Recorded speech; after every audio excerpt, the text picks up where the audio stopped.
Install window installation. Remove the Venetian blind.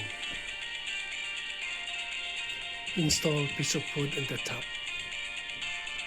I'm going to install window insulation kit. Put double-sided tape. Remove the protective film.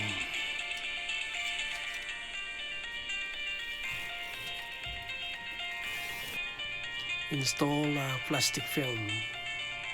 Cut the excess plastic film.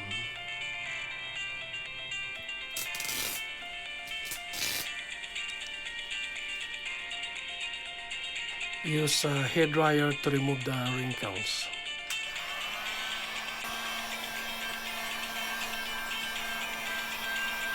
The plastic film have no more wrinkles. I hope you enjoyed watching this video. Please subscribe and share.